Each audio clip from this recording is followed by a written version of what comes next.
Ladies and gentlemen, good afternoon, good evening, wherever you are across the nation, around the world. Nah, I'm just totally ripping off our good friend, Mr. Chris Gio. But I hope you guys are having a great night. It's Friday. I hope you guys are wonderful. Happy Friday. You're into the weekend now, so enjoy yourself. And thank you so much for spending your Friday night here on the Paranormal Portal. I'm absolutely thrilled to have you here with me. It's been a busy day, a lot of things going on, but a lot of great things going on, and having a lot of fun doing it. Tonight we got a really cool show lined up for you guys. I'm really excited about this. This'll be excellent. If you're into Bigfoot and you're into cryptids and you're into the whole idea that there are things in those woods that that are choosing our absence, that there's mysterious beings that have existed around us for millennia and have managed to avoid us for the most part and have prospered in some of the roughest places in the world and continue to thrive, and their sightings continue to come in today. Our guest tonight is Mr. Jerry Cline, who is a Bigfoot researcher and has had some amazing experiences.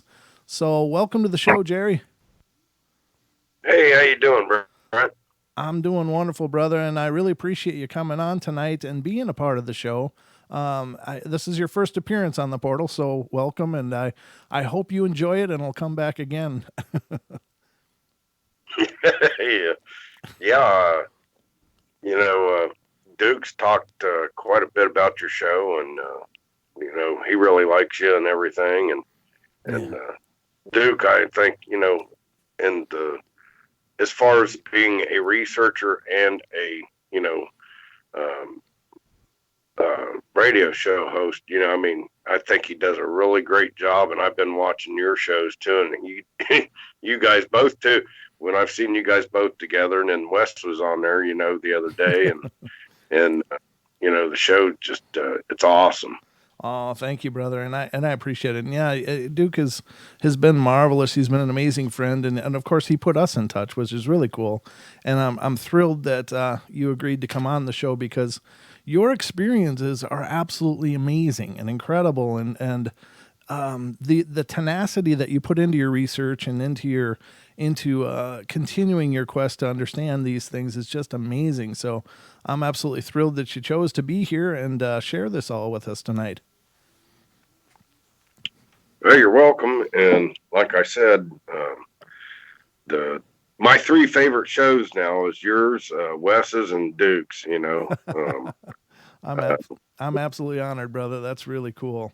I've been listening to your experiences, and I have to tell you, I don't know how you continue to go out there. But before we get into that, I wanna ask you. So in this whole big picture, where did this all start for you? Where did the whole Bigfoot thing start? Well, I belong to a gold prospecting club here in Ohio called OSPA, which is Ohio State Prospectors Association. Mm.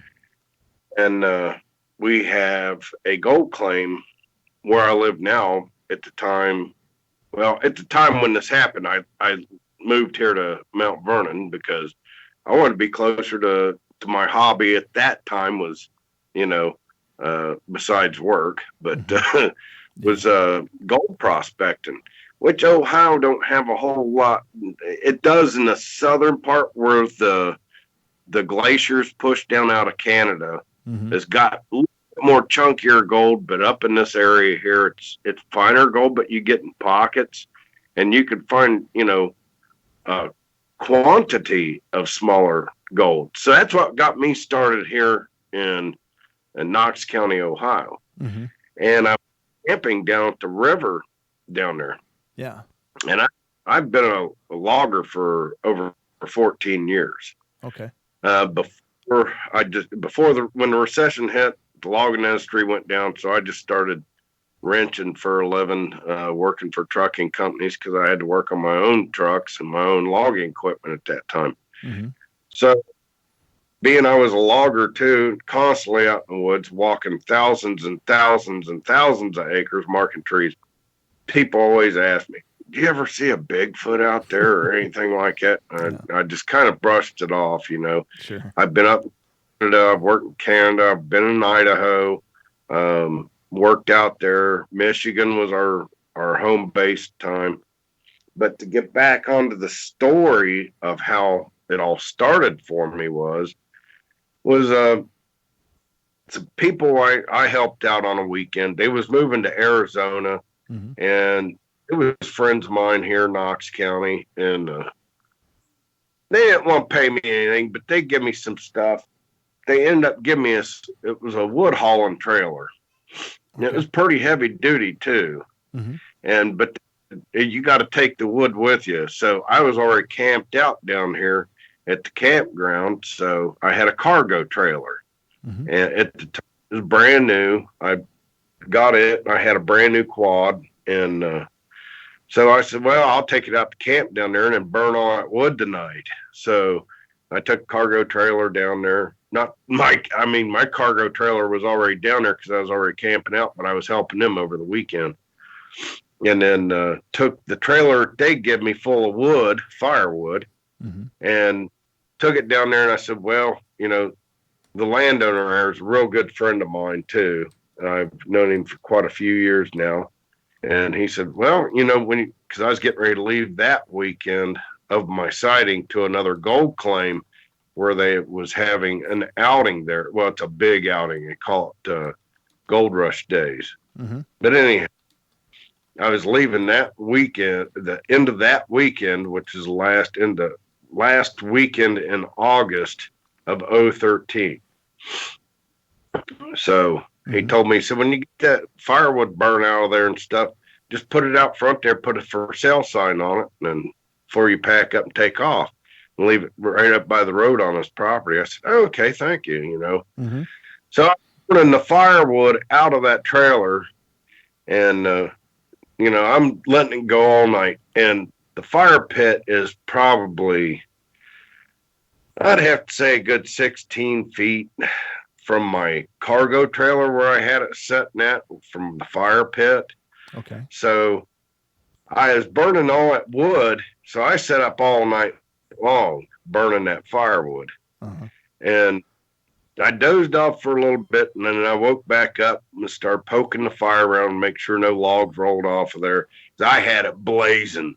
I, you know, just didn't want to be up all night, you know. So I just, you know, I just kept pouring the wood to it because it was old dry wood on that trailer. They had it tarped over and everything when I got it. Oh, nice. But so it got around 1:30 in the morning, and I heard a crack, like a branch just being busted over. But I thought, what the heck was that? Then I heard splashing in the water.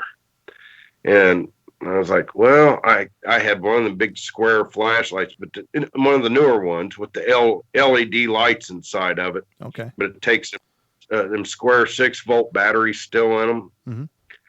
And I said, well, that's probably a nice buck, you know, out there in the middle of the river, or a couple deer, you know. Sure. But the splashes was just one at a time. So I took my flashlight and I turned it on, and I hit this Bigfoot right in the eyes with that light, and it just glue red, you know. Ooh. He turned his head slightly to the right, which I could see his eyes was darker, more of an amber. But as he turned his head back again, then you could see the brightness as he was staring right at me. Wow.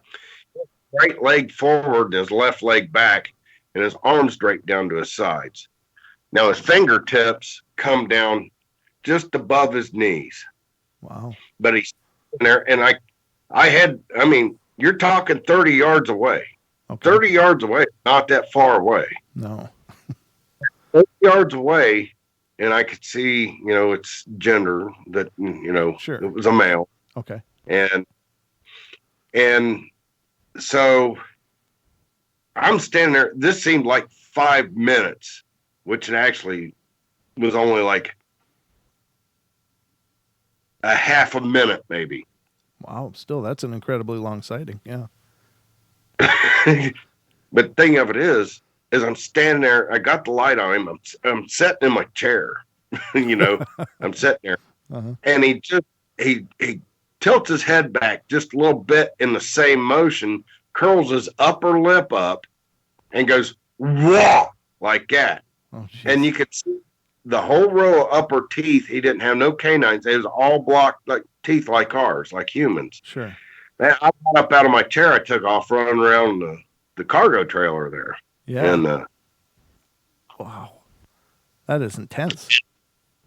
yeah, so I flung the door open in the cargo trailer, and the door is kind of short there, and it had an outer frame to it, which the corners just aluminum outer frame, Okay. but it was just a regular swing door like what's on a motorhome. Mm-hmm. And I swung that door open, jumped up in there so fast, I cracked my forehead right on the left side part of my forehead. Oh, man. And then I closed the door behind me, and it had a lock on it so you can lock it from the inside. And I had two swing doors in the back, like what you see on semi trailers, where you got to open the doors. Got the big handles on them, swing them open, Sure. unlatch them, and Yep. then they swing opposite way of each other. Mm-hmm.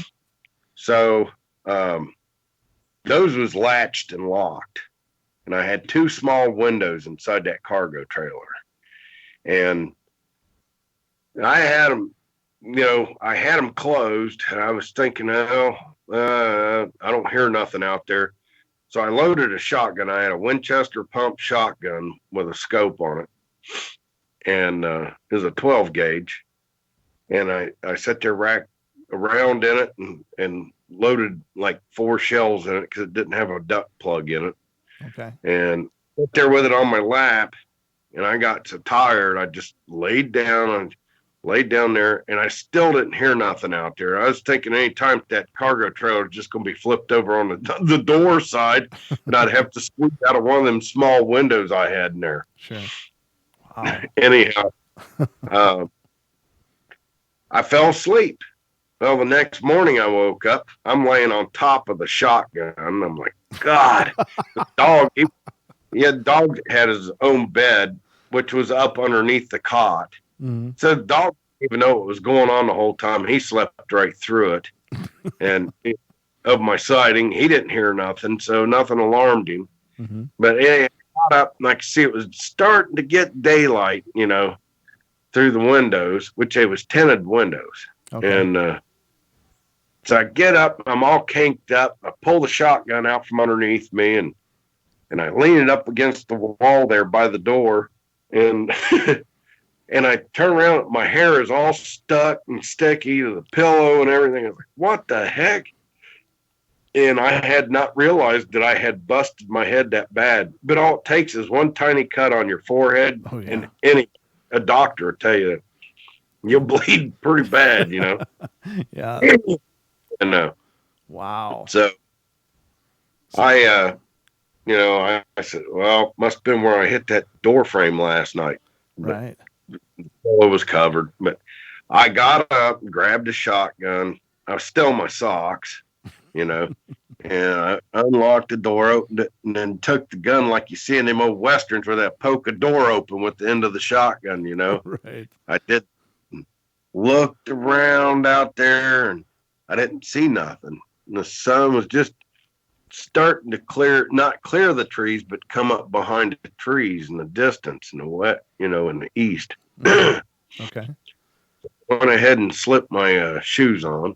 I had slippers in there. I'd wear around there, Mm-hmm. and put slippers on, walked on around there. There was 3 empty water jugs I had sitting on one of them plastic tables with legs that fold out on it. Sure. Okay. And they had been pointed in at each other, straight into each other on that table. Mm-hmm. And then one of the jugs, the lid had been twisted off of it. Oh. So I was like, what is this? Well, previous to this happening, before I had my sighting, I had weird stuff going on around down there. Okay. And it was like, no, I went and got one of those. I got a cassette recorder because they sold them at Walmart. They still do. Sure. You can still buy cassettes too. So, and I didn't know how to work an audio recorder. I was not that tech savvy. Okay. But at the time, I was watching all these other videos on YouTube off my phone of people habituating these creatures. Oh, no. You know, and that's what I thought to myself was, yeah, well, why don't I do that? So I run in, this is before my sighting. I was running into town getting Twizzlers, and every time I go out to camp, and I'd take Twizzlers out there and Reese cups, and I actually ham out there one night. I was recording, and I'd set the recorder down on the seat, but cover it up with like a coat or something, then run the cord out through the vent window on my 1993 F-150. And wow. yeah, they have vent windows on them back then, Sure. Still, they did. And I ran the cord out because the cassette tape recorder actually come with a microphone. So I run the mic out through there and then hit it up underneath the windshield. And then, as I was doing all this, I was nonchalantly doing it, making it look like I was working on my truck, Oh, okay. Back then, I didn't have trail cameras or anything put up or nothing like that. Right.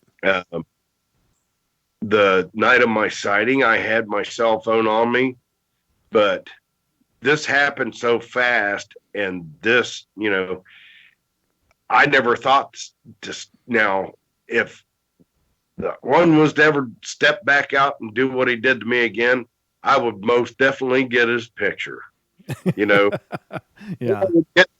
get the heck out of there. Mm-hmm. But the thing is, since my first sighting, it's been gnawing at me ever since to do research on these creatures. Yeah. That's what led up to getting my first sighting. Okay. And then what followed up after that, I went and was hitting different new areas. We got an area down, I do, but my guys that go out with, that's Coshocton Investigation, Bigfoot Research, they're on the next county over from me. They're actually on the other side of my area where their areas are at. But we've been expanding to different counties now, too. But okay. Anyhow, not to get off point, in the meantime, I was going around there and just hitting these different areas. It was swampy, really, really swampy. Uh-huh. And got some, trail cameras back then. But in between that time I was doing that, and then I decided in 2014, I said, well, I'd just go down there and camp and just do some smallmouth fishing on the river, because it's right on the Kokosing River. Uh-huh. Pretty good sized river, too. I mean, you can wade it to some spots, but it's got some deep holes in it, too, for good catfishing, too. Okay. It's got sawguy in it, and it's got some pike in it. Okay. But anyhow, the reason why I mention that is because people always ask questions, where can I go research, or where can I go fishing, and what's the name of that river again? That's here from Ohio. So I always mention a little bit more detail about it. But So anyhow, after that happened, as of course, I had the 911. Sure. Now, before we get into that, Jerry, because we only got about 6 minutes till the first break, getting back to that first sighting, so it was about 30 yards away, but how tall do you think this thing was when it was in the lake there, or in the stream? Oh, it was in the river, the Kokosing River. Okay. Doug Fuller from Sosby come out. I've been trying to get a hold of that. It was that week, but the week following after that, I was trying to get a hold of the BFRO. You can't get a hold of nobody on there. Unless you know somebody directly with the phone number, you cannot get a hold of nobody. So I called up SOSPI, which is Southeastern Society for Bigfoot Investigations. Doug Waller come out there the next day after I called him that following week. And he went out there for scale because there was a limb hanging in the river over top of the river. Okay. I seen this creature at. He went out there. Doug Waller's 6'2", I think.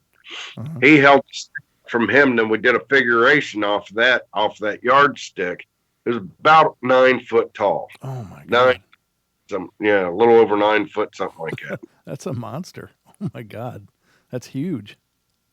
Yeah, he was big barrel chested, so it was, he was a big boy. So now getting up to that point, you were already leaving out treats for them when you first saw this, or you started leaving treats after that? No, before that. Okay. So And then what got you interested in doing that, or at least trying that? So you must have been already kind of convinced that there was something like that there then, eh?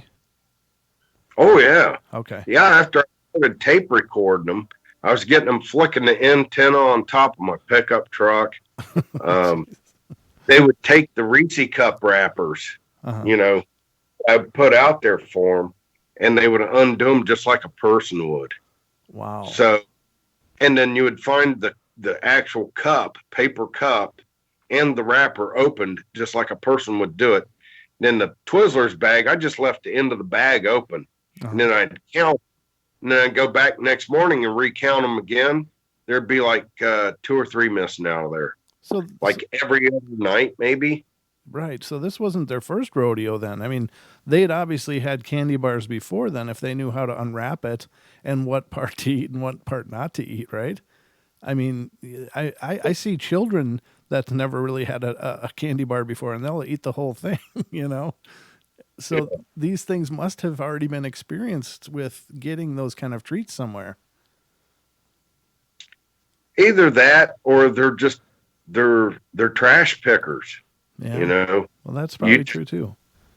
older person that didn't get rid of all her Halloween candy and just throw it in her garbage out there in the country like that, around a wooded area, especially rivers where they're following. That's what I figured. They're following these rivers like maps, but then they're going up people's yards and stuff, going through their garbage, and they're figuring out to just rip it into it with their teeth or eating the whole packaged wrapper and all. Yeah, I just find it incredibly articulate that they would unwrap it and leave the, the little wrapper cup there. That to me is very impressive. Or they could have seen me too, because Oh, sure. That's first true. time out across the river, there's a pretty good sized woods over there, and I figured out there is a family group that's over there because my second sighting before the attack we had was of a juvenile across the river. Mm. But I'll get to that story after the break. But Sure. anyhow, when I put the bag of Twizzlers up there in the Reese cups, I grabbed one of them, was walking away, opening the package, took the wrapper off, and cup, walked over to the fire, threw it in the fire, and then ate the Reese cup. Yeah. They could have been over there just hiding in the weeds watching me the whole time, figuring it out. Right, right. So how far of a distance was it from your side where you were to the other side of this river? Oh, I would have to say about 60, 70 yards. Okay, so sure, they would definitely be within. I mean, I don't know what kind of eyesight they have, but I'm just judging by human eyesight that, you could definitely see it well enough to see what's going on then. Yeah, that's a great theory that they were watching you the whole time and seeing how you were doing it and what you were doing. Yeah. Yeah, that's, I think that they research us more than we research them. Yeah, yeah. I mean, Yep. that's my honest opinion. Yep. Look at how many humans is out there that they can be right in their backyard, right in the woods, either standing, crawling, belly crawling, finger crawling, whatever they want to call it, but getting up in these spots just to watch people and observe them, their habits, what they do. This kid gets out there and drops that piece of candy or this and that and the other. Yep. they're hitting the ball around, or all the different things. You're right. About a year and a half ago we had Bear on the show, and that's what he said. It's like we are their entertainment, and I thought that was so neat. But then again, if I was just living in the woods, I'd need something to watch too. But ladies and gentlemen, we're going to go to our first break here in just a couple minutes. But tonight's guest is Mr. Jerry Cline, who is joining us and sharing his research and experiences with the amazing Bigfoot. And there's not going to be calls tonight, ladies and gentlemen, but if you do have questions, please, if you're in the YouTube chat room, you can ask one of the mods. Otherwise, I'll do my best to check the TFR chat room as well. But other than that, just sit back, relax, and we will be back in a couple minutes, so don't go away.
All right, ladies and gentlemen, welcome back to the Paranormal Portal on this fine Friday night. We are having a ball here with our special guest tonight, Mr. Jerry Cline, who's a Bigfoot researcher, and we've been going through a journey of where he's been and what he's seen, and I'm here to tell you, it's no small thing.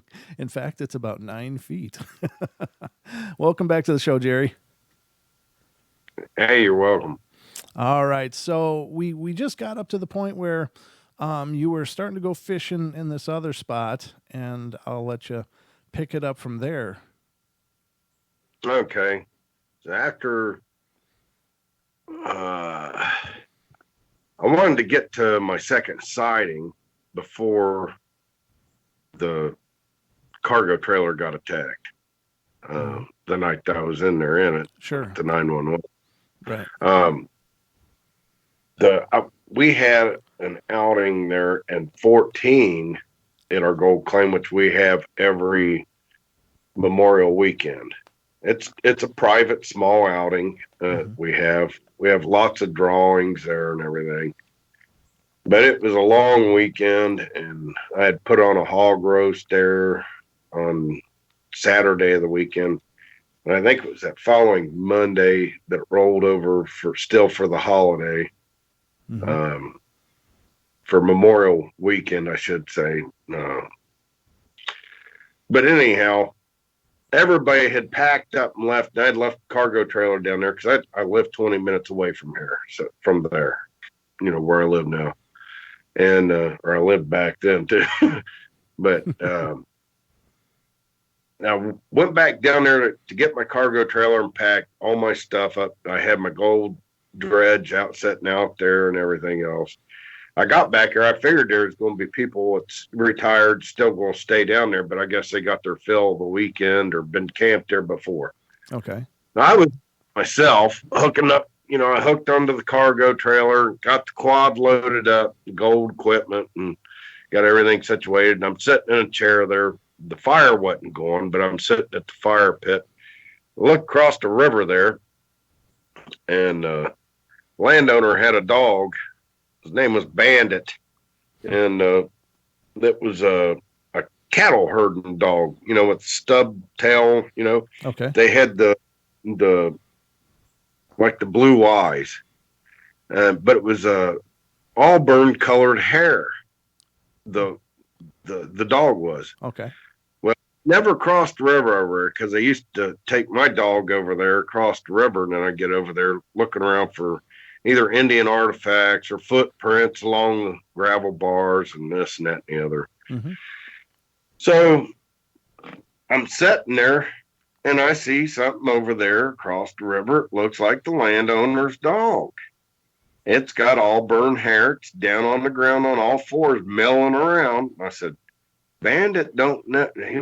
He won't cross that river, Right. And I'm sitting there saying this to myself. So I go to the truck, get my binoculars out because it's real low to the ground. Now I'm looking and I don't see no stub on it,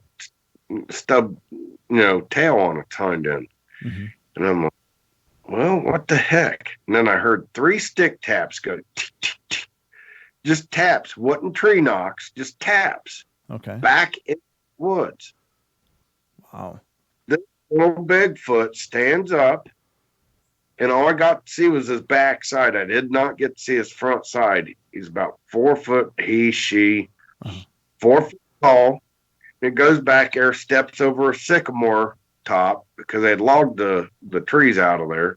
It steps over that top, and then just kind of, it didn't disappear or, cloak or anything. It just blended right back into the foliage back there, and I couldn't see it no more. But wow. Through the binoculars, it looked, it looked, it was a little bit more fluffier than the one that I had seen in the middle of the river, which his hair was a little bit thinner because I could see it, the light illuminate through the fur to the skin, especially around its knees and its chest, Okay. This one, the juvenile I seen, it had more of a rounder head, like it hadn't, defined that coned head yet, the sagittal crest on it. So I was like, wow, I got to see a juvenile. I was excited, Yeah, I was absolutely. like, oh. But I'm sitting here at the same time, same thing again. I got my phone on me, but well, that far away too with my phone, you're not, and I know there's people that can break them down now and draw them up what's out there. But thing of it is, I wasn't thinking of that at the time or thinking to myself, I'm just in the moment of this. I've got a juvenile right here, right in front of me, Uh-huh. but it happened so fast, you know.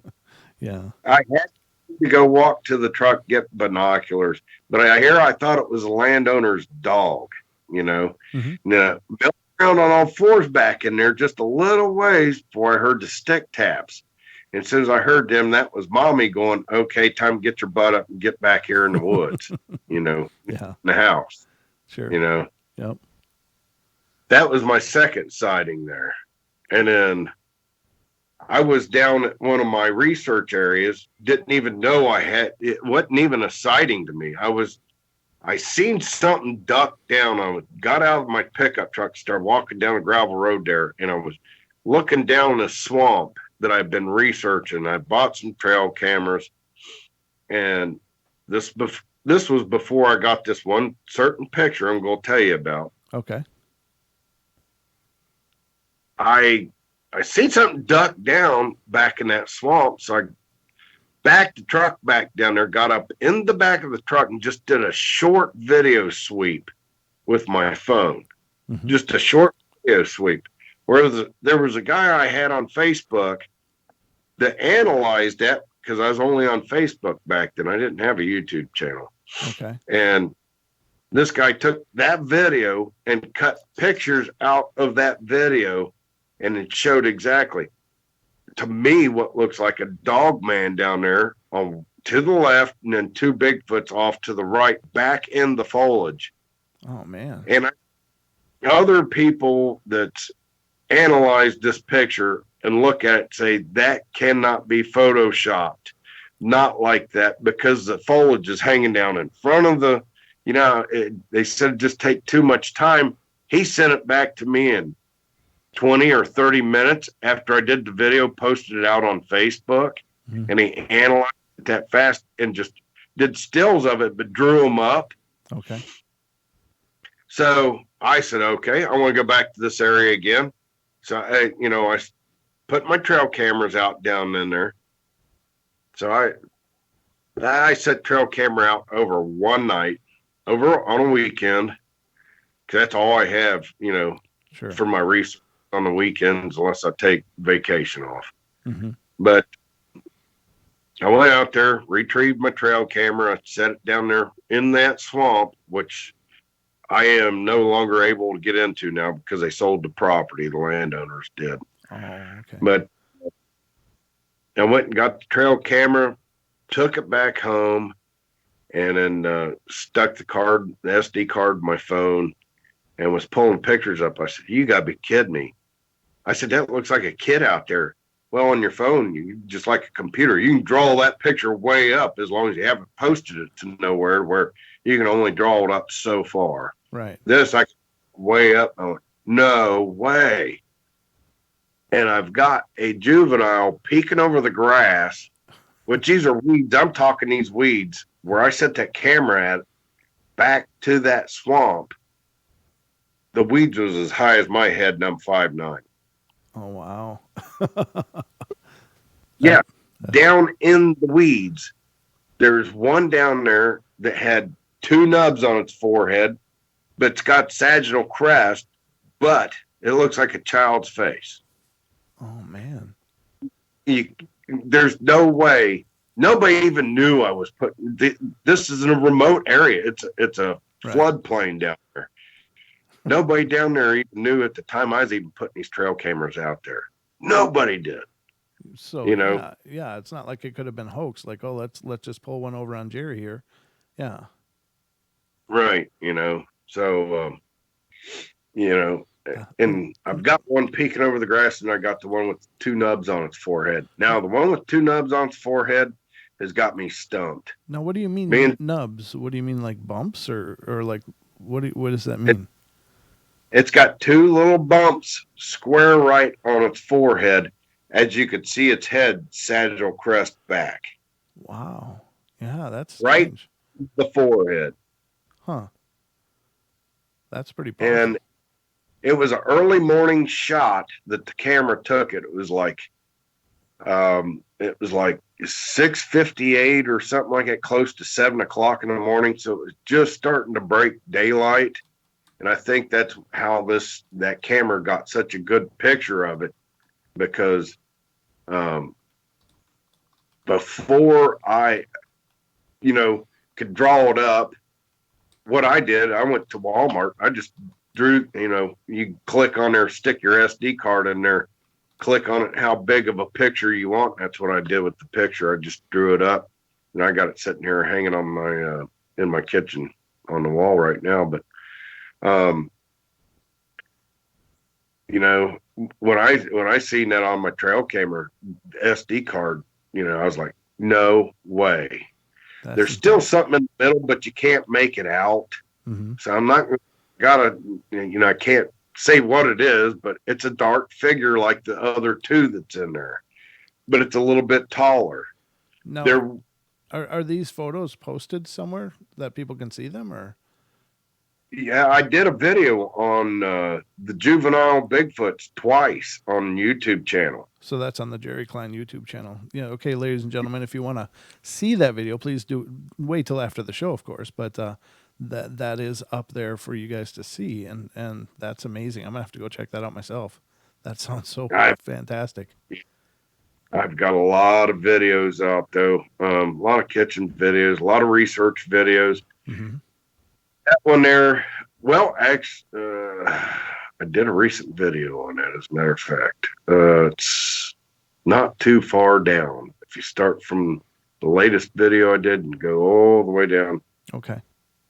you'll see where you can't take this video. Anyhow, I can't remember the name of the video, but it's on there. You'll actually see the picture. I think that's how it starts. You can see the video with the frame of it, Uh huh. before you, The but thumbnail. you'll see Yeah. thumbnail. Yeah. Yeah. Thumbnail picture. You'll see it on there. So, Oh, very cool. but I think that was the second video I did on. There's one earlier on in my videos too that I did of it. That is excellent, and what a rare catch! What an incredibly rare catch. Even to see any juveniles, I think is just. I mean, the bigger ones are seen from time to time, and I've heard speculation that maybe the reason we're seeing the big ones is because the juveniles are raising hell, and it's causing the adults to have to get out of hiding in order to get their little ones rounded up. But it's being a father, I can understand that completely. By the way. Yeah, and where I got that picture at last fall, I'm wanting to say it was, Mm-hmm. I crossed the road from that property where the juvenile with the nubs on his forehead was taken. Wow. There's state land right across the road from that picture there, and it's remote. But I started to go up in there and do a video. It was last summer. I'm sorry, I forget what month it was, but I did a video on YouTube of it. But when I started up in there, parked the pickup truck, got out. As soon as I started up there, looked down, there is a 24-inch footprint there. Now, I did not cast it, but it was there, Mm-hmm. and it was just where there was a little bit softer material there. And then it goes up into the harder ground, back up into the woods. So I was kind of spooked there when I found that footprint as soon as I got out of the truck. It was right dead straight right in front of my pickup truck. But I been there and did a video, and then set out a trail camera, Mm-hmm. and I didn't get no results up in there of it because I figured,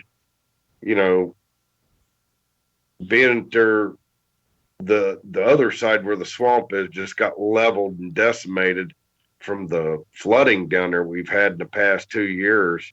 Oh. It's just the foliage takes more to grow up in there, so they don't have as much cover. Now, anybody could go to Sephi Cyrus.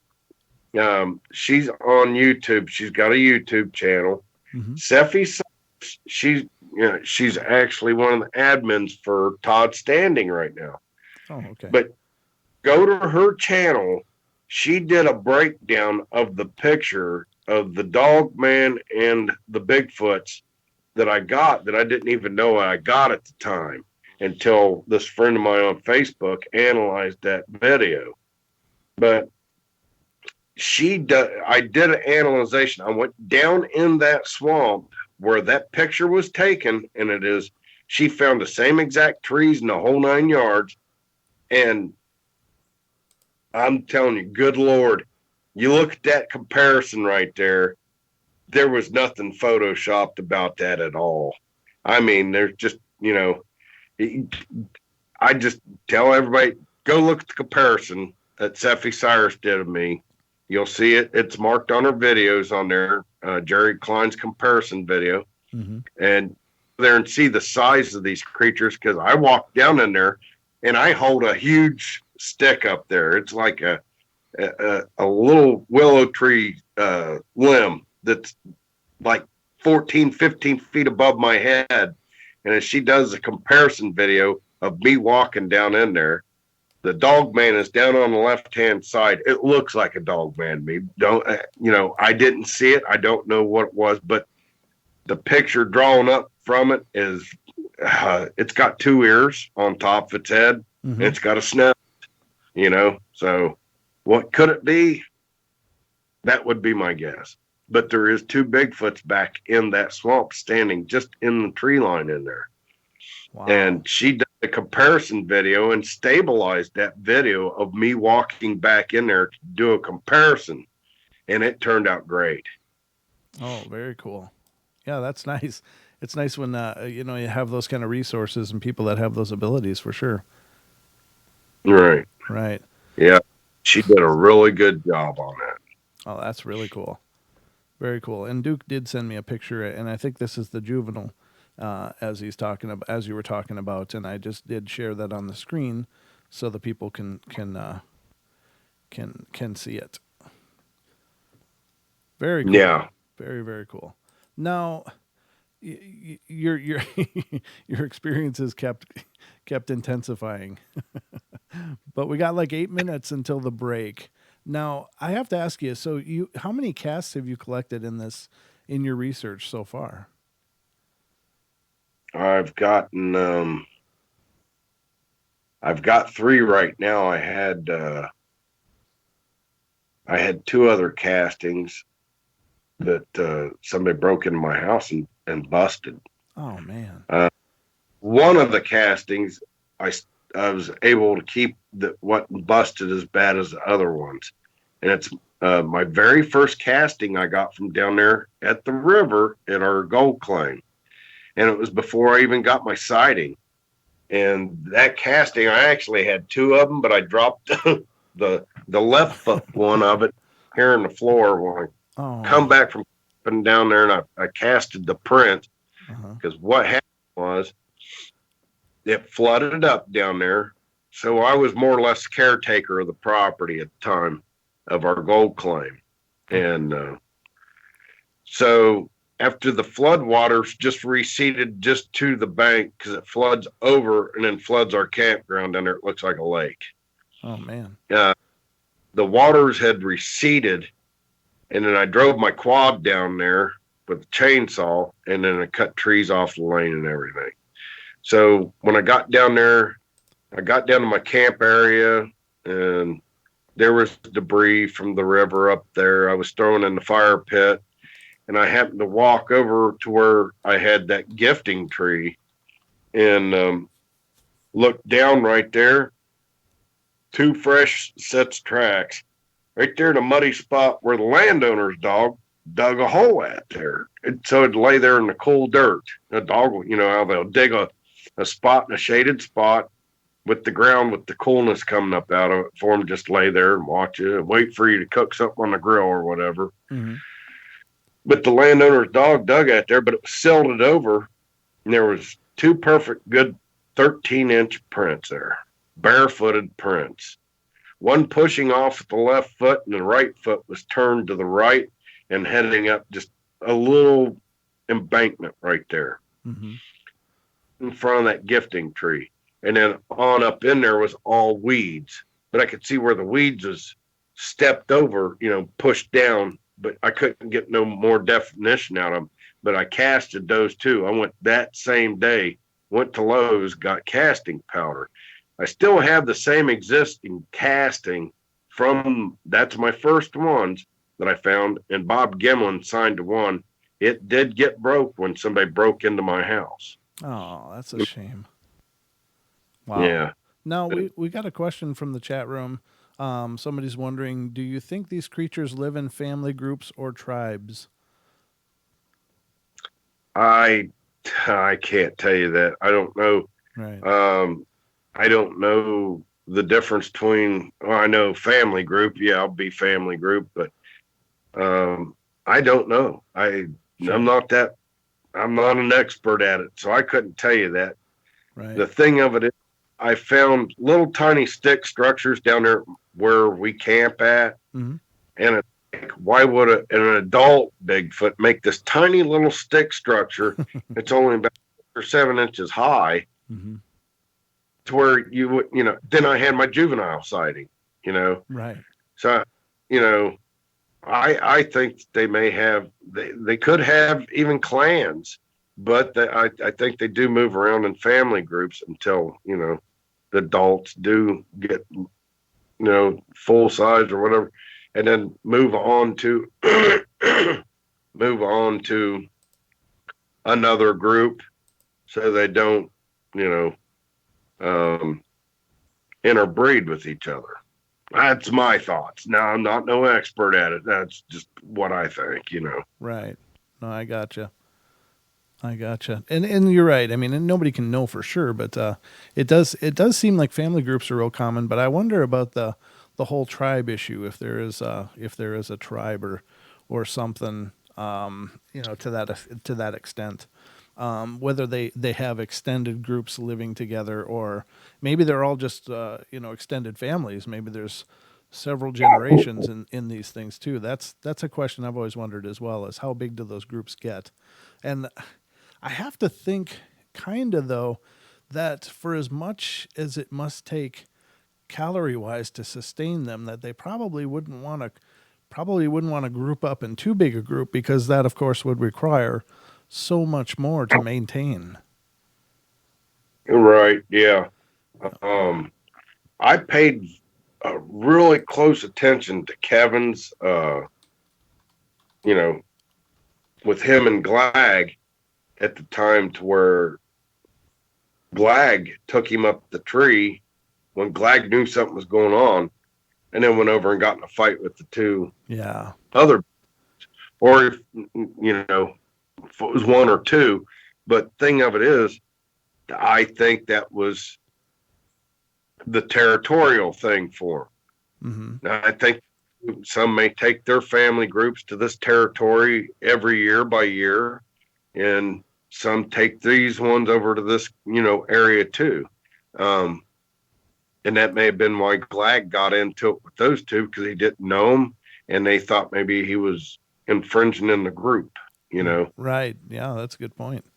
It's hard to know exactly, but these there's so many questions, and the funny thing is that anytime we move towards any more answers, it just seems that there's 50 more questions, and of course nobody can know it all.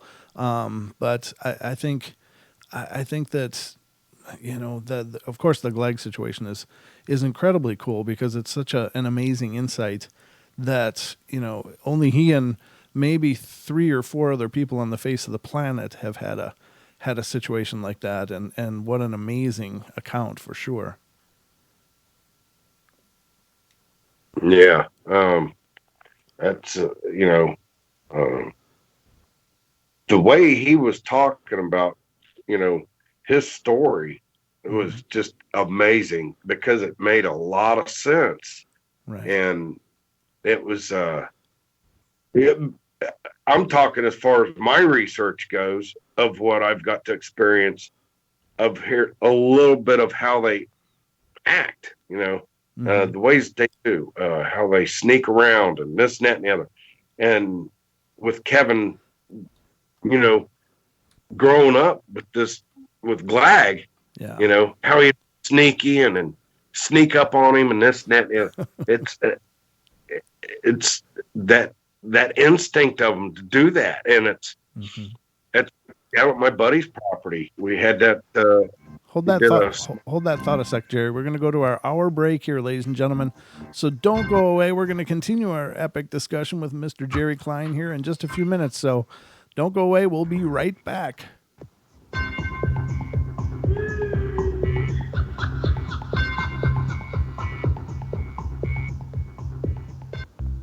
Censorship and regulation is becoming an ever-growing problem.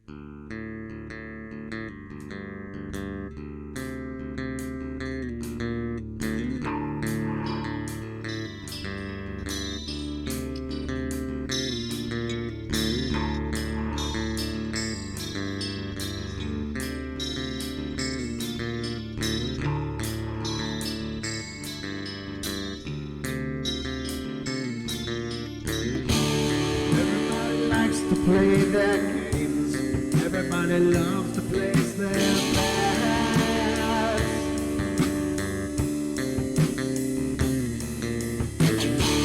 They don't understand the price I paid. They don't care to comprehend.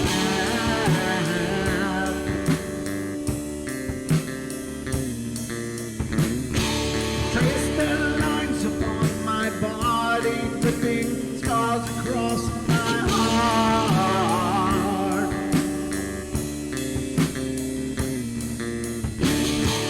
Raging anger boils inside me as their lies keep falling apart.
With my silence, I am not a stupid boy.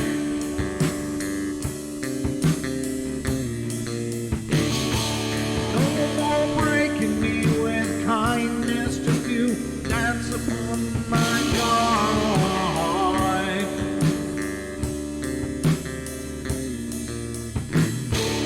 Leading me with empty promise, you're just another fucking mess.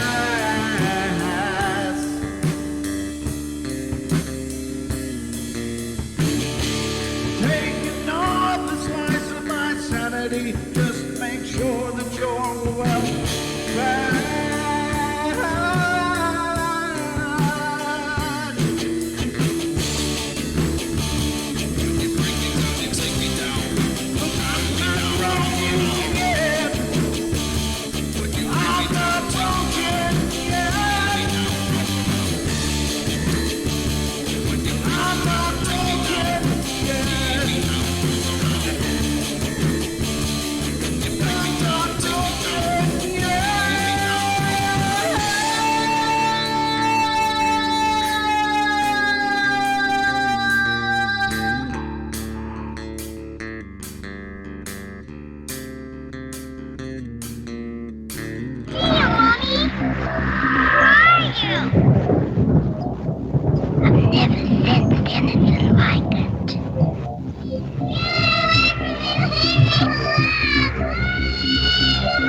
Carol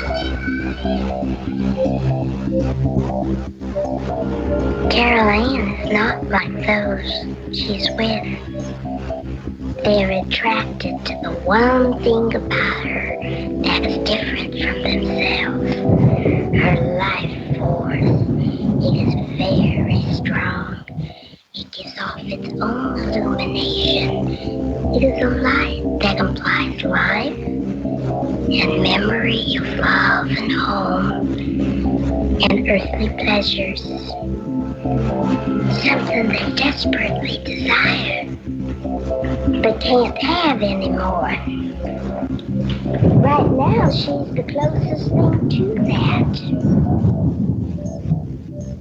Poltergeists are usually associated with an individual. Hauntings seem to be connected with an area. A house, usually. Poltergeist disturbances are fairly short duration, perhaps a couple of months. Hauntings can go on for years.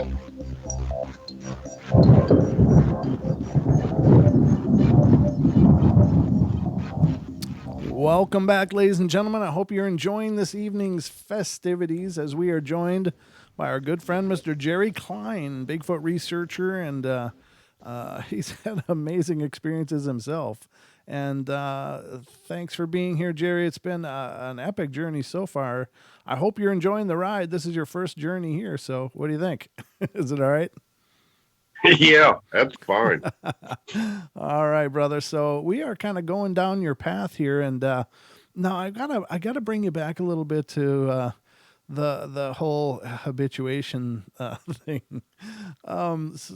So you heard about habituating by just checking out videos and stuff online and checking out what other people were doing, and it does. I gotta say, it does seem like, for some people, it seems like a really attractive idea. And some habituation happens completely by accident, where people are like, geez, where'd all the oat feed go for the horses? And, why are we running out of dog food like 3 weeks early and things like that. But other people do it quite intentionally with the idea that they're trying to establish a relationship with these beings. And, it generally seems to never end real well. Yeah, and at the time I was down there doing that, and then I had my sighting. Right after that, I listened to Bear on Bigfoot Outlaws. Yeah. No, I think it might have been Night Callers. It was before I even heard him on Bigfoot Outlaws. Oh, okay. And gotcha. It might have been on Night Callers back then. But anyhow, I had heard him on that show because it wasn't like till like a couple of years ago I started hearing the Outlaws. Oh, okay. Or found them here, I should say, on YouTube. Sure.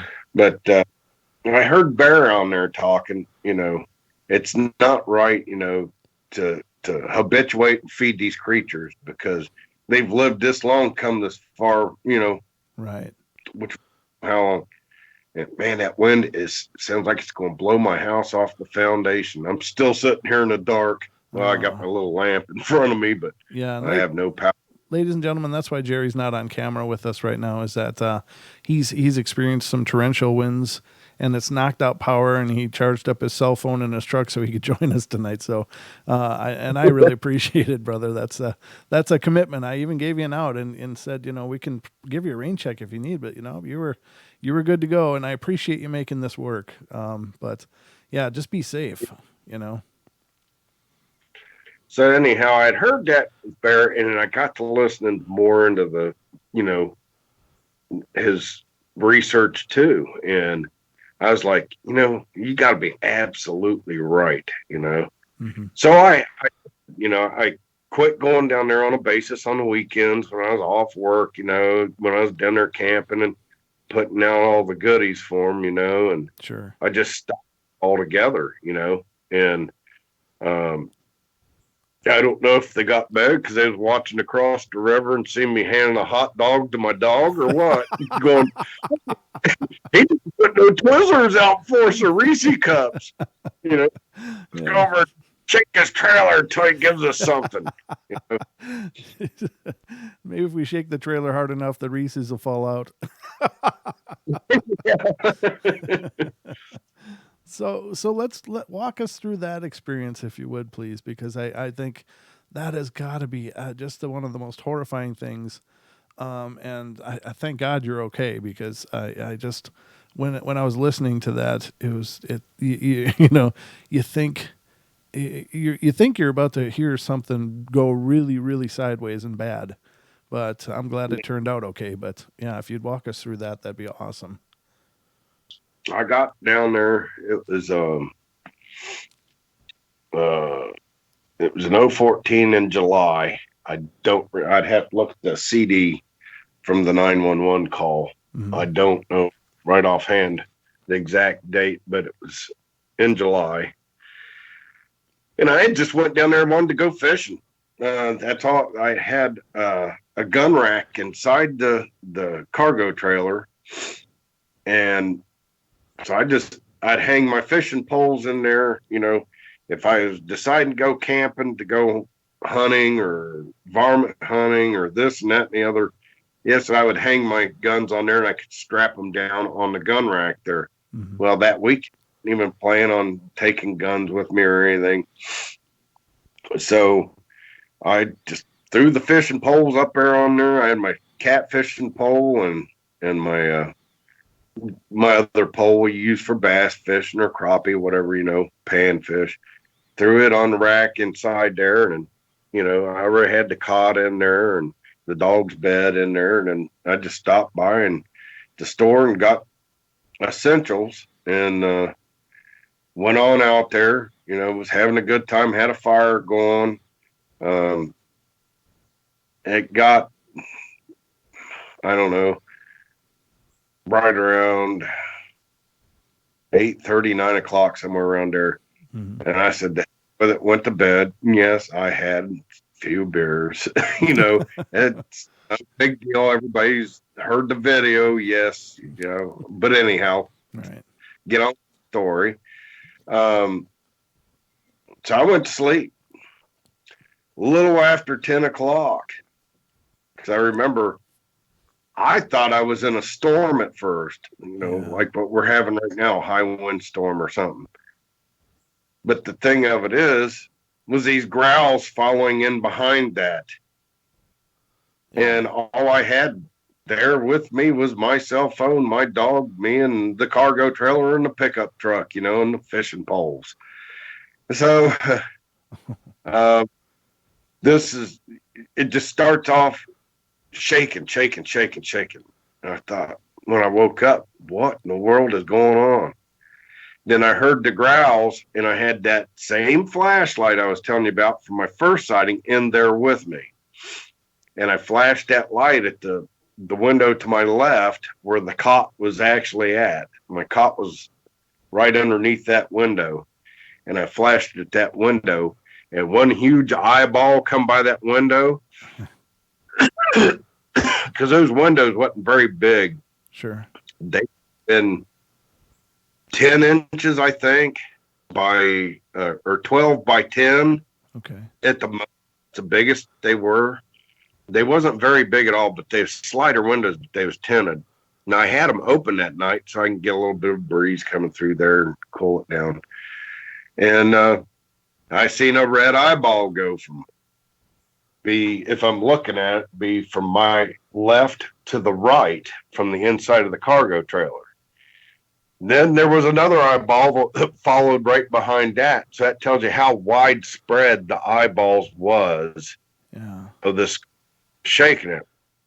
Well, off to the window to the right was another one over there, but both of its eyes fit inside that window, was a little closer together. But the one on the left, we determined was the only one that was shaking that. Now, Duke on his show showed handprints where they had messed around on the cargo trailer that I sent him pictures from my, because I don't have any on any of my videos on YouTube, but they're on my Knox County Bigfoot Organization Ohio Facebook page group. Okay. I have pictures there. I actually have the Bigfoot casting there. Duke showed that on his show too, the casting. It was a 17-inch print. But there was 2 handprints to a spread that I couldn't reach. But anyhow, I called 911. I was terrified. I just thought anytime they was going to rip that cargo trailer up, they could have. Right. They could have, you know.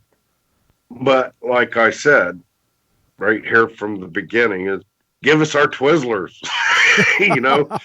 And that's, you know, that never come to my mind. It was, why in the heck was I feeding these creatures, you know? Yeah. Especially at the end when the sheriffs got down there, but I'm skipping ahead a little bit. But anyhow, this goes on for 20 minutes, and I keep telling dispatchers on there, you got to come to the road by the river. I just drove my Camaro down here 2 days ago, you know, or day, so whatever it was. And I said they could drive back in here. We got a beautiful lane that's graveled. We gravel it every year because the floods take some back off or they sealed it over. So we graveled every year, and it's 1.5 miles back in there. From one road to the next, it's actually almost 3 miles from because we've got that whole frontage leased for our gold claim. Okay. But there's, you know, the farmer's house is way up on the hill above there, but he's up way from me, and there is a bike path. It used to be on. They put a bike path all through Knox County that followed off old railroad line there. So that's the only thing there. But I'm talking to them on the radio or on the phone, and they said, "Well, we got an officer on foot on the bike path." I said, "On the bike path? It's time, you know." Yeah. Oh, my allergies are killing me. Sorry, brother. But why are you sending an officer on the bike path? It's 1.5 miles back in here. You know what I mean? And I was screaming. Right. I was screaming these creatures beating on the walls, and I could get them to stop by doing that. But then they proceeded to start shaking that trailer again, shake it, and growl. And in the 911 call off the video, you can actually hear the growls in there too. And but needless to say, it was a bit terrifying. Yeah, I can't imagine. When the deputy sheriffs got there, they did. They looked at everything, what was going on out there. I was actually in my socks when they got there. I didn't have no, just my socks. Okay. They let me put my shoes on and put my dog out on his leash, and so he can go around. But one officer let him off of his leash, and he's a coon, and usually he's in the next county within 20 minutes. Oh, no. So, and they was trying to do an investigation there and figure out what was going on. So the one officer just let him off the leash because he wanted to jump up on him. Yeah. So he turns right back around, goes back and gets in the cargo trailer. My dog does. He don't want to be out there. No, he did not want to be out there. Oh, man. So I closed the door behind me as he run back in there after the officer let him loose. And then the one officer walked back there. This was after we had the officer that was on foot was coming down from the bike path and was coming down. And he was all cut up. He had seen a fence that come up to my neck. And I'm 5'9". There's a cattle fence there. Just it's got one strand of barbed wire on it. He said he seen whatever it was he was saying, took one hand and stepped right over it and glided up that pasture field, which was a hill that goes straight up at a 12% grade, like it was riding a bicycle. And he had to come back out off the bike path there through a briar thicket. And his arms is all cut up and everything. He was shaking. And which now, of course, he is one of my friends now. So, but anyhow, they walked around there, seen the footprint where my dog had dug this hole previously, digging underneath of a dead tree there after some varmint. Mm-hmm. And the creature had stepped its right foot right down, or was it? Yeah, I think it's the right. Yeah, the right foot right down in that fresh dirt there and left this perfect 17-inch track. 17 Now, Doug, inch. Wow. yeah, Doug Waller has the casting there at the Sosby Group. They use it for display and everything. They take it to the Bigfoot conferences and everything, Mm-hmm. because he documents for each county that sightings or, you know, like my 911 call and this and that and the other has happened. And he's actually an author too. He writes books Oh, okay. on experiences. I'm trying to get Right. the words out. That's okay. But and he's wrote, you know, on a couple of mine too. So Mm-hmm. but Now, let me ask you: did you get the impression that at least those officers responding and the DNR guy that they brought, they picked up a DNR guy. I remember you saying, and when you were on Duke's show, did you get the impression they were at least that they were at least kind of convinced something weird happened there? I mean, obviously the one guy who saw that must have become a believer right away, but the ones that didn't, what kind of tone did they have about all this? well, I asked him. I said, "Did any of you guys have your dash cams on?" And the ODNR officer looked right at us. He looked at me and said, "No, I don't think they did. Did you guys?" And he turned around and looked at him. And no. Well, of course, the guy that was on foot, he couldn't have had his dash cam on because he was on foot. And they've just started recently in the past year or two, started wearing the body cams. cameras on themselves. Yep, body cams. So yep.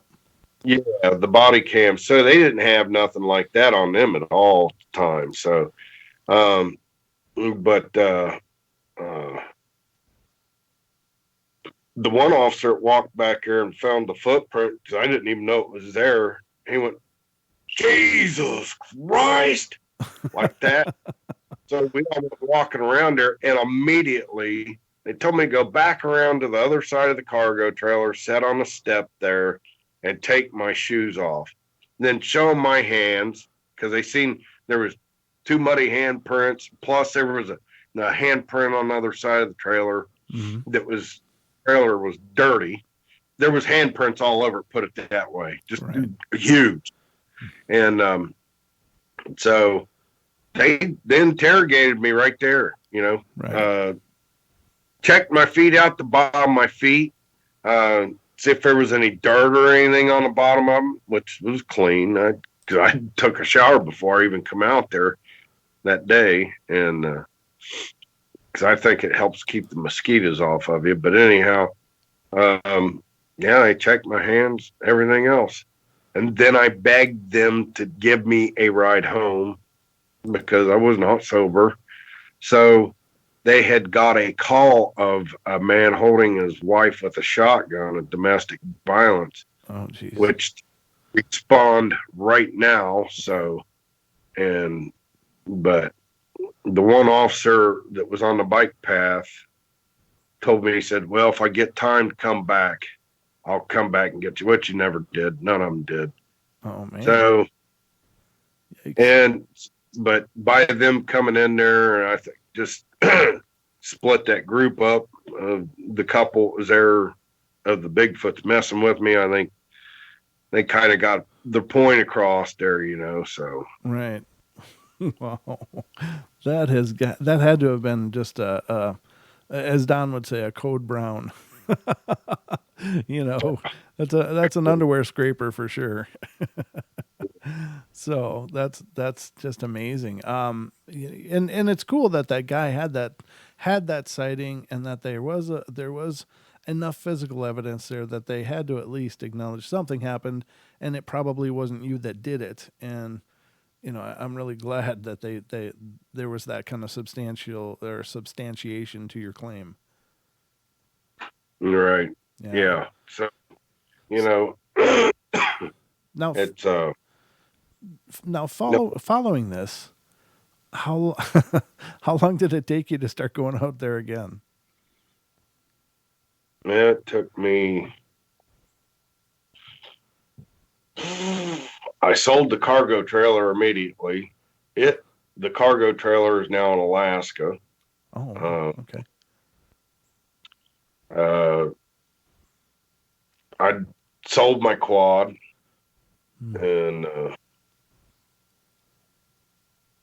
I said, I had my Camaro at the time, and I said, well, I wanted to get parts for it anyhow, so I sold my quad to get a turbo for it, because it had a pretty souped up motor in it.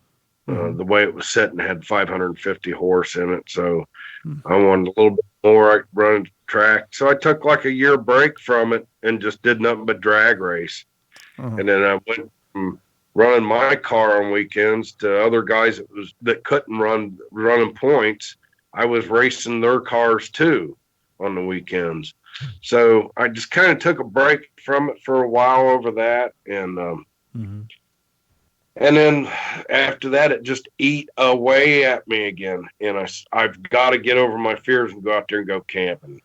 So I did. I went back out there, and then I just started doing research. I didn't even want to call myself a researcher, just a Bigfooter. But Mhm. now I've come to terms that that's what I'm doing. And Yeah.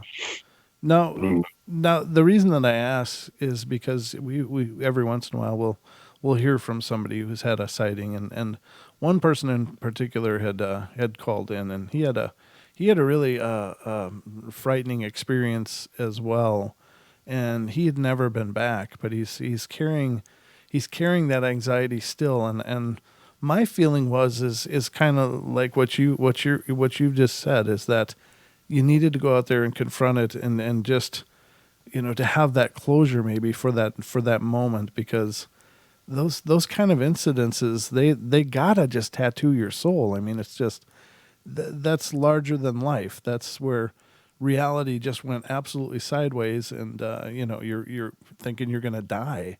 I'm sure there's a PTSD attached to that too. So, and he was talking about his issue, and I was like, I really think you got to revisit that area, just to have that closure, to have that, to move on. And so, did you find that when you did, that it just took, a little bit of time getting back out there, and you were able to move past that, or do you really think that it's still there? uh, here at my house, I still have nightmares about it. But Yeah. when I'm out there camping, for some reason, I don't, Oh, which is okay. weird. Yeah, Um, that is. but I've got a motorhome now, which that's kind of reinforced. I got cameras all the way around it. This thing is the ultimate researching mobile. I've got I've got those bar lights on top of it too, all 60 degrees all the way around it. Oh, I've good. got to get a new TV for it though, because I can't control my recording settings that run off 12-volt without having like a flat screen TV. And I had a radio I keep in there in my motorhome fly off I forgot to put it away from one evening of camping down there, and I didn't put the radio away, left it sitting on the countertop, and I hit the brakes, and it flew off and landed right on my big screen TV. Well, it Oh. wasn't a big screen, it was just a flat screen TV that I used to monitor my cameras with. Mm-hmm. Yeah, I got that motorhome pretty beefed up inside. So if something get in there, it's going to have to take a while to get to me. Yeah. You know, Well, that's a good plan for sure, and I think that's really cool to have it surrounded with cameras. A lot of people say that just the presence of cameras, and they seem to know what they are, is enough to at least keep them back in most cases. But the other side of it, of course, is that you're looking for some pristine evidence and proof and stuff. So I hope you're able to capture something on those. Have you ever captured something on those quickly? We only got a minute before break, but I'm just curious. on the cameras on my motorhome, Yeah. No. Yeah. Every time I went out there, it rained, and when it rained, those cameras, you couldn't tell nothing. Oh. It was awful because water just run right over them cameras. Oh, okay. But it ruined them. I mean, it didn't hurt the cameras; it just ruined the filming of it. The recording of it. Okay. And I only got to run them 2 or 3 times before I broke my flat screen TV. So I gotta get a new one. That's the ultimate goal for this spring. So. Oh, man. Well, we're about to head to our last break of the night, ladies and gentlemen. So don't go away. We're still cruising 1/2 hour to go with Mr. Jerry Cline here on the Paranormal Portal. So grab a bathroom break, refreshment, and meet me back here in just a couple minutes. We'll be right back, everybody.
And welcome back, ladies and gentlemen, to the last half hour of our show tonight. It's just flown by, but it always does when there's good conversation. But I hope you guys are enjoying the show. I know I am, and that's also important. But we are joined tonight by Mr. Jerry Cline, who is here to share his experiences and his insights. He is a Bigfoot researcher and has had some incredible experiences. I just want everybody to know the 911 call was covered on World Bigfoot Radio, and Duke did a great job covering this whole story with Jerry. So I don't need to repeat everything that has already been done. I would just refer you to definitely check out the World Bigfoot Radio episode with Duke and Jerry, and it's a great episode. It's just a great interview, and Duke does a marvelous job posting images, not only that are submitted by Jerry in this case, but he also finds a lot of other images that really tie into the narration and the storyline, and it's really a really cool multimedia experience watching World Bigfoot Radio. So check it out on YouTube, ladies and gentlemen, and that'll be it's a great show. So. And check every one of them out for that matter. So, Jerry, we are into the last half hour, sir. You've done brilliantly, and I'm really thrilled that you did choose to be on the show. I've never had the chance to meet you before, just today, really. But I got to tell you, you're just one of those salt of the earth kind of guys, and you just have this real, I don't know. I have no question that everything you've experienced is absolutely legitimate, and it's just amazing. So thank you for sharing all of that with us tonight so far. No, thank you for having me on your show. Wow. It's yeah, it's a great pleasure. I'm a day worker, so for me to be up this late, I have actually sat here and drank over a half a pot of coffee, Maxwell House. I'm going to be able to go to bed tonight now. But well, I know it's not easy, and I know you're kind of feeling under the weather, and the weather you're having is really crappy. So there's a lot of things, stacked up against you tonight, but you still showed up, and I really appreciate it. We did have a question earlier in the show about, and I'm going to kind of rephrase the question because I think it could be asked in a much broader sense than I guess I'll include their question as well. But do you think that Bigfoot attack people? That people are perhaps maimed and attacked and torn apart by Bigfoot? Well, this is just my opinion. I am no expert, but this is what I want to put out there on the table about that. Okay. For people that's been out there habituated in, like I was doing, but not on private property that I was doing. People that get out there and habituate on state land, do it just because they're wanting to get a sighting or stick a camera out and get something out there. But then they decide they go a week or two and don't want to put no food out, but other people's got to walk by there. Look what happened to me when I quit doing it. Right. That's one. That's only just one right there. Me and MK Davis had this same discussion here. It's been a few years back on another show. But we don't know if they're susceptible to diseases. Right. Or like Brenda Harvey Harris talks about too, the water that they drink, like down in their area in the Four Corners. There's, you've got gold mining, silver mining going on down there. You got arsenic in the water. You got mercury. You got all these factors. And that's where down there, they found an old man dead on his roof, tore to pieces, had been thrown up on his roof. Oh my God. So, yeah, it's, I think it's just different factors that set them off. That's really a brilliant insight too. I guess I hadn't considered that, but you know, what effect do these chemicals and stuff have? Could they make them literally go crazy and go psychotic? And I would think the short answer is sure, because it can sure screw up our physiology. These tainted waters, and you know, we would never drink from most of those sources, but they don't really have a choice. So they're gonna get exposed to all those, you know, mercury and heavy metals and God only knows what else. And could that induce some psychotic episodes? I imagine it could. You know, that's been a factor to me too. Where we have our campground at is on a scenic river, on the Kokosing River. Mhm. Okay. It's supposed to be pretty clean. Okay. Uh-huh. I see EPA out all the time, different parts of the river. But who is to say with these factories and chemicals and this and that and the other being leached into the water by accident, but EPA finds it, then this big company just walks over and pats the guy on the back, says, "Here, my wife made you this pie, you know," Right. and underneath it, a couple $1,000, keep your mouth shut. You know, who knows that's probably what's going on. Yeah. You know, and look out there in the big mining states, Arizona, Nevada,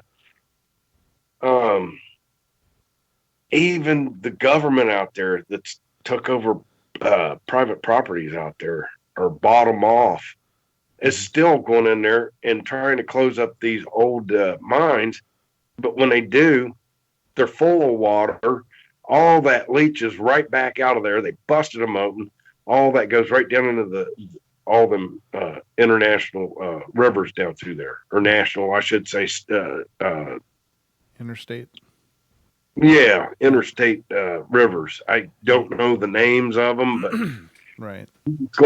those guys was saying down in that area down there, Mm-hmm. and they did have a spill there 3 years ago where they had busted a mine open and the water just poured out of there.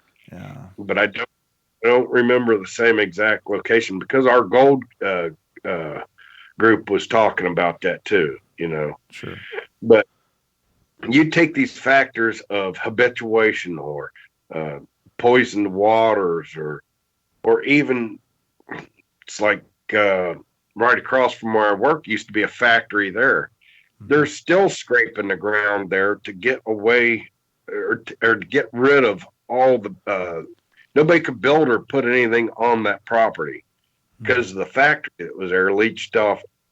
It was a glass company that made glass, Okay. but they used certain chemicals to make that glass with, for bottling. And, you know, like back then it was Coca-Cola bottles or beer bottles they'd make, and this and that and the other. But they used them real harsh chemicals over there. So they're still pan scraping that ground over there right now as we speak. And they still can't, you know, they're going down so far and still getting chemicals out of that ground. And that river is not far from there, you know. So, Right. you know, it's I don't know. That's just my opinion. That's my thoughts. And I'm just going with my thoughts of what other people have figured out too, you know. Right. So Right, exactly. And I think that, you know, that's certainly true, and nobody's gonna hold you to that. But I mean, and especially, you know, I like to say that there are no experts in the paranormal for any of the fields, because the paranormal just doesn't lend itself to real rigorous study. So the best we can get is maybe some, you know, some bits of physical evidence, but a lot of hypothesis, you know, and you know, we could be absolutely right or we could be absolutely wrong, but you know, that's all we have to work with until we can prove otherwise. So, you know, absolutely, I understand what you're saying, and by no means does that, you know, put you on the on the hook. Well, Jerry said, you know, but I think what you're saying is absolutely it absolutely makes sense, and I think that's a well formed opinion. right. And I wanted to kind of get on my buddy's property, what happened to him down there. Oh, please. He's still skeptic, but thing of it is, he's in Perry County, and he's got waterways around him, but no big rivers. Okay. Mm-hmm. He's got. I actually got it on audio a couple of years back. I was down there because he sent me his picture because he seen something look like a Bigfoot while he was out mushroom hunting, and sent it to me. And I did another. He sent it to me again here a while back. And I did a YouTube video, and it's a picture of my buddy out mushroom hunting, and you could barely make it out because it's been printed so many times off of this phone and that phone and off of his wife's computer, and then it's just demolished it. But anyhow, he's a skeptic. He's one of these people that's got to have a Bigfoot right up to his face for you to believe it. He's sitting on his back porch, and he's got these two big red eyes illuminating off the light off the back of his barn, 40 yards away out of his cow pen right there. But you don't have no cow right now, and probably not planning on getting any more. But it's right behind the fence line right there. We went down a couple weekends ago and did an investigation down there. And darn it, if I wasn't paying no attention, we had something moving around us so fast I couldn't tell what it was. But I was getting red eye shine, and that's how he described it. But he said it looked like a pair of taillights down in the woods. Wow. And he said, why would there be a car down there? There's no houses down there.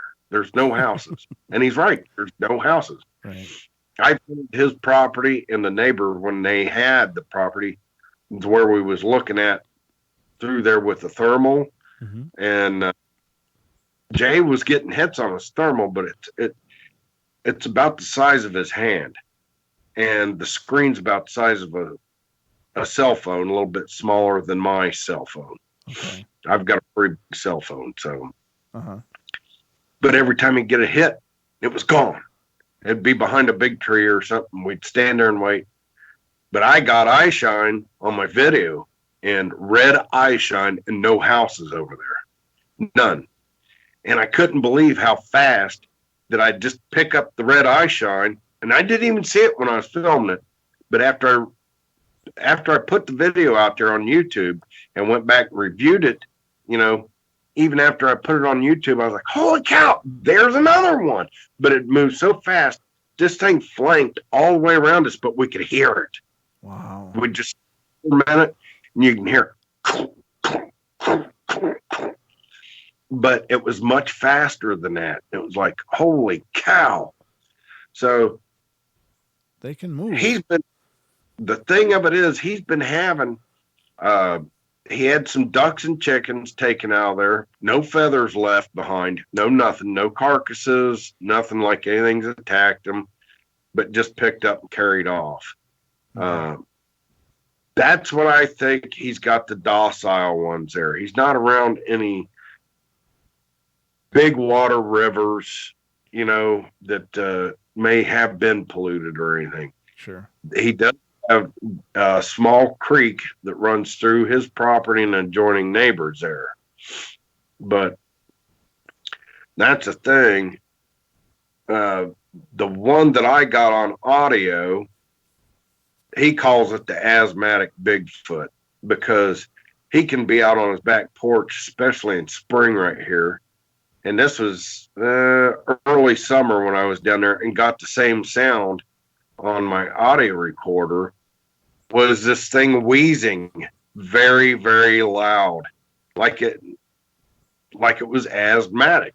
Wow. And to this day, he still hears it go through his woods. It comes up the hill behind the barn. Then he don't hear it no more. But he's got two huge ravines to the right of him on the neighbor's adjoining property. And it's all wooded back through there. It goes for, 4 miles of woods, straight strip back through there along that creek. Uh-huh. And down that creek bottom is nothing but a thicket. Wow. And that's, but you often hear that a lot of times these Bigfoot will follow waterways. You hear it a lot with dogmen, especially, but that if obviously they've got a buffet line up in his chickens and ducks, and they got water, so I guess they got everything they need. Yeah. Well, my neighbor or my buddy's neighbor is throwing their garbage over the hill right to the fence line. Oh no. So we went down there. We went down there twice over the winter. Oh, I mean, we went once over the winter and then was down here like a couple weeks ago. Okay. But we went down, did a day investigation, and there is tree bows and structures out to Yin Yang, right by the trash dump from his neighbor that's throwing all that over the hill. They're not, they're not even burning their bags of trash. They're throwing them right over the hill. What So the these hell? creatures got them a trash buffet right there. Then there's right there in that one spot. And then my buddy was out there this past winter. He was out in this driveway, and we had a fluffy snow, but it was coming down pretty thick. So he's just out there with a broom, sweeping it right off his driveway instead of using a shovel. And he said it was light enough he could see down in the woods, but he couldn't see down far enough. He said this thing cracked a tree. It sounded like with a Louisville slugger. Wow. Right down by that trash dump down there. Just cracked. And he said, and then on my video too. Wow. I had an audio recorder I stuck out there after I went to bed. Jay stayed up all night, sitting up in the front seat of the motorhome with the thermal all night, clear up till daylight. But and then Jay said the same thing, said, man, I heard 2 tree knocks when I got up the next morning. And they was distinct, just like what my buddy Kenny talked. But the one my buddy Kenny heard was close, like right down from his driveway down in that ravine where they throw their trash at. And yeah, so then on my audio, I put the audio up after I did my little series of videos that we did our night investigation down there and got the red eye shine. Mm-hmm. And I got the 2 tree knocks, and then no, I don't think I did put that video up yet. No, I still got it on audio. I didn't. I'm sorry, guys. I'm sorry. That's okay. I was thinking put that out, but anyhow, but then the neighbors, that's right. That's the reason why I didn't put it out, because the neighbors down the road there was running quads and stuff, and it just drowned out my audio. That's right. Mm. But I can't edit on my phone. They say you can, but you got to get editor app and this and that and the other. But I'm not that too tech savvy, Yeah, I understand, but that's really cool, and I think the thermals would be fun. I've never had a chance to play with those, but I think if I was gonna choose one piece of key equipment for investigating, I think that would be the one, because I've seen some really impressive thermal hits. There was one came out of Florida, of a Sasquatch going between 2 trees, and they actually showcased it on Finding Bigfoot, and they had Bobo try to do a recreation, and he's like 6'4", and this thing was way bigger than him, and the reach and the size of the stride was just intense. But if they hadn't had thermal, that would have never been even on the table. Yeah, I think that was Stacy Brown thermal. Yep, that's exactly right. Stacy Brown. I couldn't remember the name, but now that you said it. Yeah, and what an impressive piece of footage. Yes, you could see the arm extension from where it was holding to the tree, from one tree to the next. Yep. Yeah, it was how long the arms was. Yep, it was incredible, and I mean it actually reached right across. And when they had big 6'4" Bobo in there, his reach was nowhere near getting to the next tree. I mean, it was just like one stride this thing was through, and it took Bobo 2 or 3 strides to make that recreation. So I mean, that was really impressive. Yeah, we got a new driver at our work, and he's a truck driver for us. And and he is 6'9", Oh my God. and he's a pretty good sized guy. I mean, you could, if you'd see him in the dark in just a coat or something, he'd pass off for Bigfoot unless you had it straight up. But he stepped out of the truck the other day, and he went right through.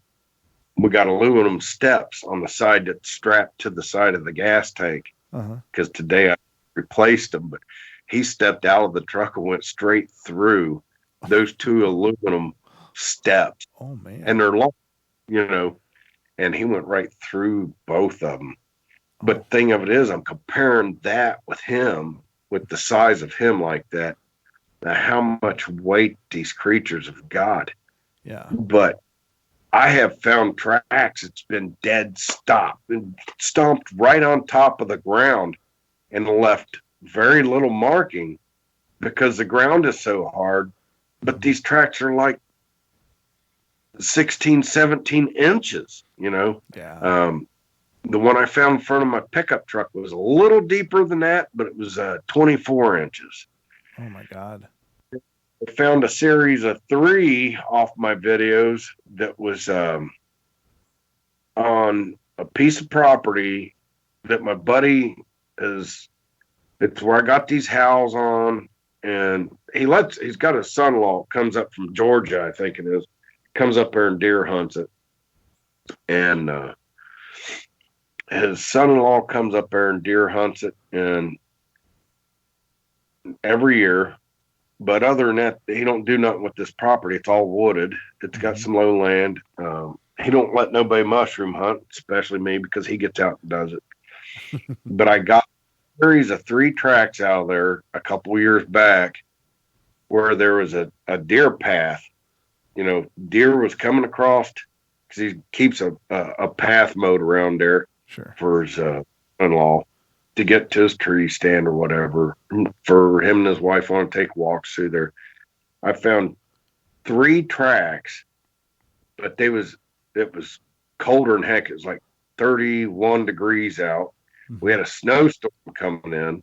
I had to hurry up and go home. I did bring casting powder back with me, but I never poured any, because it would have never set up. Because when I left town to get out to his property, he's like 20 minutes away. So, wow. It's time to get back there. So I just went ahead and documented the tracks. I actually did one of my videos. It's ways back on there, but it's a YouTube video. Okay. Documenting these tracks, and these tracks was 26 inches with a 63-inch stride. My God. From heel to heel. Can you imagine the size of that thing then? Yes. That's and I don't go in that woods very often, and I've been hit with infrasound in that woods one time, and I got the heck out of there. And you get certain points of, once you leave the area, that feeling of you get a little bit of paranoia or anxiety, I should say. Yeah. But you get that, you get dread, you get sick to your stomach. I've been hit with it quite a few times, though, but in different woods. But that woods in particular, yes, I got zapped hard in that woods, and I just that's amazing. But listen, brother, we're at about the last minute or so, and I'd like you to have a chance to let people know that if they're not already familiar with where to find you, and how to keep in touch with what you're doing. Yeah, I'm on YouTube under Jerry Cline. I have a group on Facebook page, Knox County Bigfoot Organization, Ohio. And I kind of I thumbnail that on my videos on YouTube too. And underneath, where I'll have the saying, then you go back and, check it out. You'll see where it's Knox County Bigfoot Organization, Ohio, and then date that I published it out there. So, okay. And go there and browse through my videos. There's a lot of my research on there we just didn't get a chance to cram in here. Sure. That's as Duke says, somebody that can endure pain. It's not that; it's the passion of getting out and doing this at the right time for the right place. Because I've had so many comments. But you always find something every time you go out. But that's the thing. Yeah. We get out in remote areas. We hike in 5 miles back in and back out. But here lately, we've been doing 2-mile track, 3-mile track in. Yeah, that's quite a deal. I'm sorry, brother. We did run out of time, but Jerry, you'll have to come back. We'll have to have you back again. Ladies and gentlemen, stick around for Nikki Colombo coming up next. And later on TFR iHeart, tune in and TalkStream Live comes Paisley Wild, the spaces in between. Love you all. Be good, be kind, be nice. Take care of each other. Help each other out. Find the magic in every day. And remember to laugh. And Don and I will be back tomorrow night. Good night, everybody. Truth Frequency Radio.